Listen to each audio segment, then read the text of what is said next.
Amis des jeux et des voitures, bonjour et bienvenue dans cette nouvelle vidéo. Ça fait beaucoup trop longtemps que j'en avais pas fait une, je m'en excuse.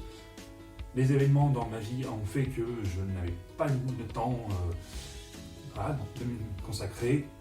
Je fais mon mea culpa, désolé. En tout cas, ça me fait plaisir de vous revoir et de vous reparler. Il s'est passé bien évidemment énormément de choses dans le monde depuis ma dernière vidéo. Donc, j'ai décidé de faire un petit format JT, comme j'en ai déjà fait un, le JT juteux du mois de mai et juin 2021.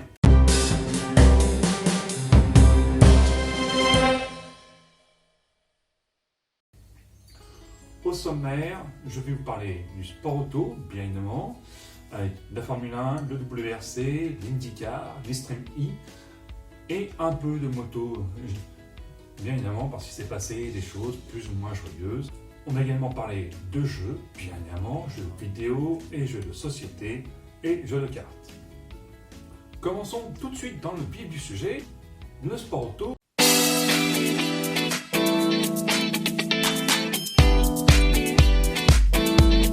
Alors, commençons par Extreme E, qui s'est déroulé en Afrique.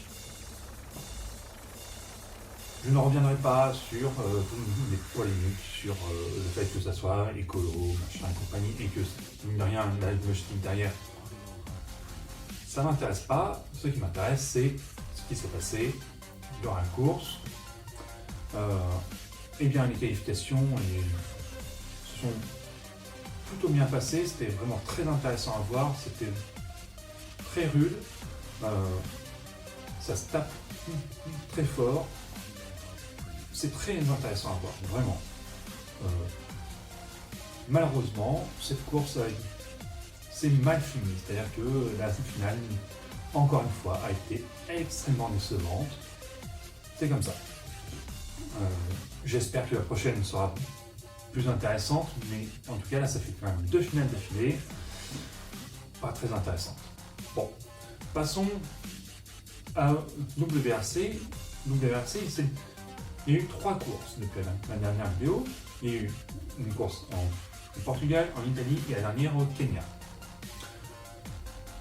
C'est relativement disputé en termes pour le championnat. Sébastien Ogier commence à partir très légèrement en tête. Il commence à distancer un peu ses concurrents, mais rien n'est joué. En tout cas, ça fait plaisir. C'est toujours aussi impressionnant à voir, le rêve.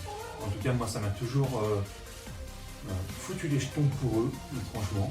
De les voir à de telle vitesse sur des routes aussi petites, c'est bluffant. Je ne sais absolument pas comment ils font. C'est vraiment des gens qui sont hors normes pour moi. Donc, au classement général, Sébastien Ogier est pour l'instant en tête et commence à distancer ses concurrents. En IndyCar, il s'est passé pas mal de choses. Il y a eu pas mal de courses et on peut dire que les Français sont toujours dans la partie, ils sont toujours dans le coup. Romain Grosjean démontre encore une fois qu'il est un très bon pilote, il fait taire de plus en plus tous ses détracteurs. Au bout de la 3e course, il a fait P3, voilà, quoi dire de plus. Lors de sa dernière course, il a fini P5, franchement c'est beau pour quelqu'un qui a été décrié pendant de très longs mois. Franchement, là, bravo. D'autant que dans une course, il y a eu un incident technique sur sa voiture, elle a pris feu, il a réussi à s'extirper. Et c'est même lui qui a été chercher l'extincteur pour commencer à éteindre l'incendie. Franchement, les réflexes et le sang-froid de cet homme, franchement, chapeau. Et également les 500 miles d'Indianapolis, dans lequel il y a eu des Français et des très très gros pilotes, notamment Simon Pagenaud, qui a fini 3e et qui en est très content, étant donné qu'il est parti de très loin. Il a fait de très très mauvaises qualifs, il a eu beaucoup de problèmes, beaucoup de mal, et il arrive quand même à faire P3, donc c'est beau. C'est d'autant plus beau que le vainqueur est un grand vainqueur, un grand pilote, qui est rentré dans l'histoire grâce à cette 4e victoire, ce qui est absolument historique. Il y a très peu de pilotes qui ont remporté 4 fois les 500 miles d'Indianapolis, et il l'a fait. Donc franchement, chapeau. Formule 2, le championnat est quand même très disputé. Il faut quand même le reconnaître. Les Français sont aux avant-postes, ils marquent de très gros points sur chaque course. Vraiment, bravo Théo Pourchaire.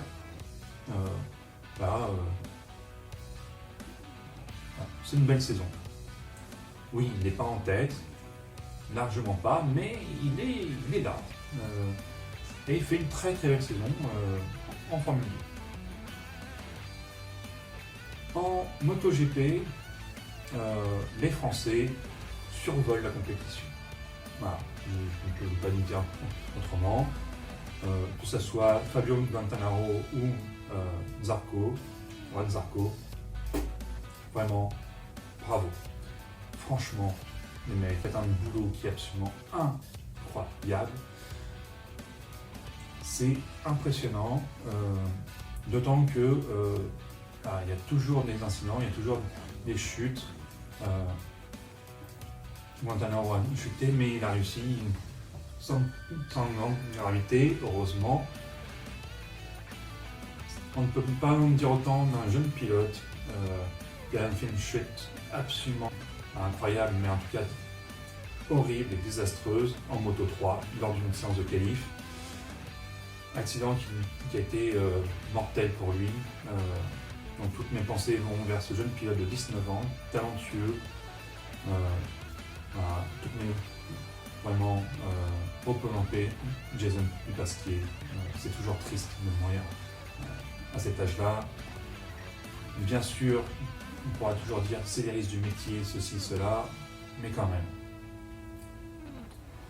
Même si on y pense un tout petit peu lorsqu'on voit les vitesses avec les niveaux, c'est jamais des images qu'on a envie de voir. On préfère que la bataille se passe en piste, de manière rugueuse, mais sans chute et surtout sans mort. Voilà. Passons sur une note, on va dire, un peu plus légère, la F1. Et bien, la F1, on a une saison qui est très très disputée entre Mercedes et Red Bull. Enfin, Red Bull commence à vraiment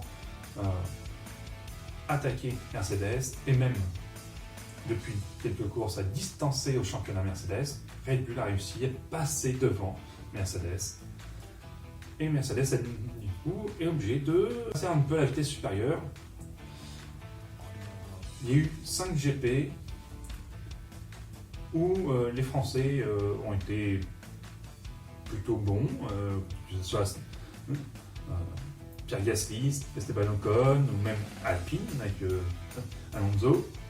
Alonso qui a eu un démarrage de saison plutôt moyen, mais qui maintenant a vraiment compris la voiture et qui commence à marquer de très gros points à chaque course et ça fait plaisir à voir, franchement.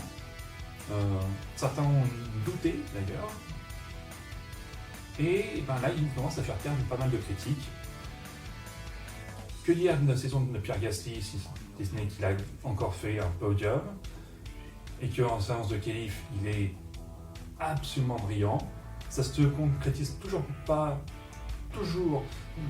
lors de la course, malheureusement, pour plein de raisons, soit parce qu'il y a des accrochages, du Grand Prix d'Australie le week-end dernier par exemple, où Charles Leclerc il est rentré dedans, du coup il a dû abandonner. Voilà, c'est toujours malheureux. De connaissance sa mentalité, il va revenir encore plus revanchard et ça va vraiment faire plaisir à voir. Bref, belle saison de F1. Ferrari est vraiment présent. Red Bull a un package voiture plus pilote qui est absolument redoutable et pose vraiment de très gros problèmes à Mercedes et ça fait plaisir à voir. Hamilton va devoir élever son jeu et Mercedes va devoir trouver des solutions parce que Red Bull a la meilleure voiture du plateau. Voilà, ils ont réussi à trouver la solution, la clé. Et voilà. Passons au monde du jeu. Alors, dans le monde du jeu, eh bien, je vous avais parlé de Magic Legends que je n'avais pas encore testé. C'est chose faite. Comment dire, je comprends les controverses, je comprends les critiques, je les partage en grande partie, je trouve que c'est un jeu qui est moyen. Voilà. Alors oui, certes, c'est agréable d'évoluer dans l'univers de Magic, de transplaner, entre guillemets, non, transplaner. C'est agréable de retrouver les personnages de Magic, que ce soit Nissa, Radzaret et les autres. Mais ça s'arrête là. Le gameplay pas excessivement intéressant.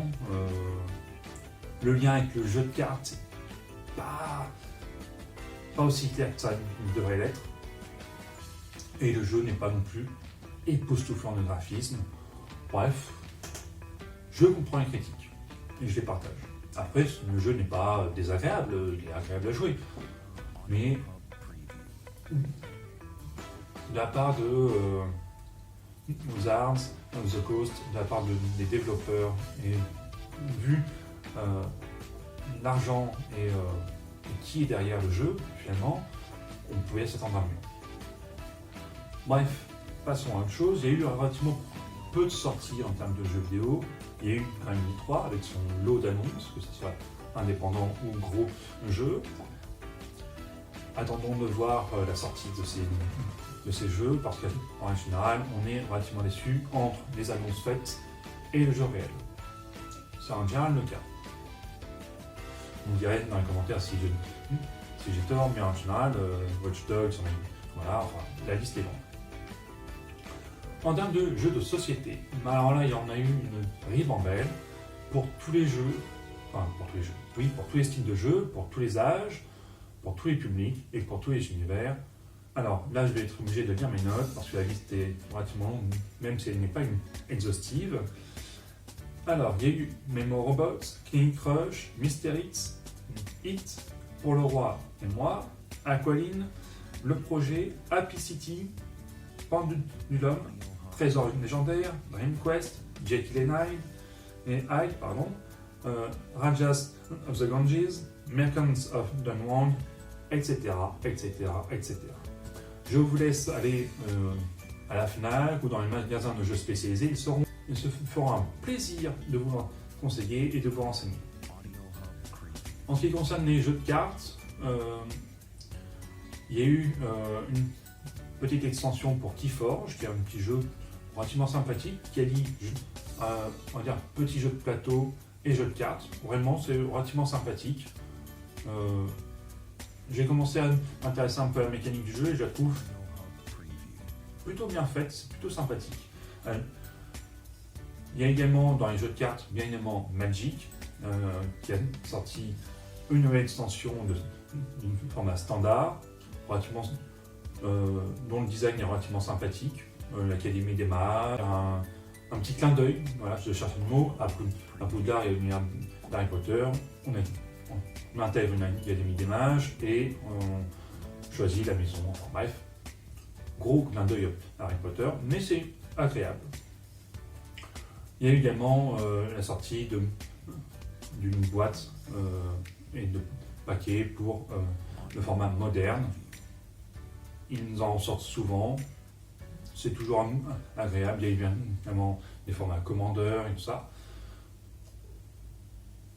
C'est habituel. Voilà. Je ne ferai pas forcément de commentaires parce qu'il n'y a pas spécialement besoin non plus.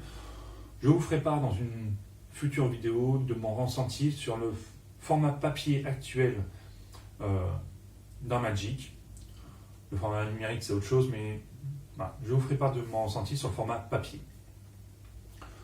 Voilà, c'est tout pour cette édition un peu longue. Je m'en excuse de ce JT.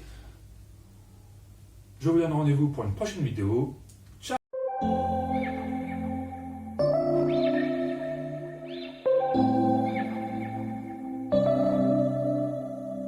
September we met, I could tell by your smile.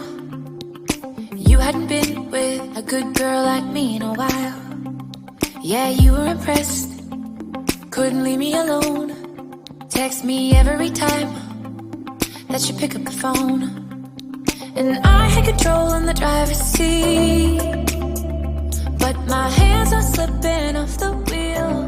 Now the tables have turned.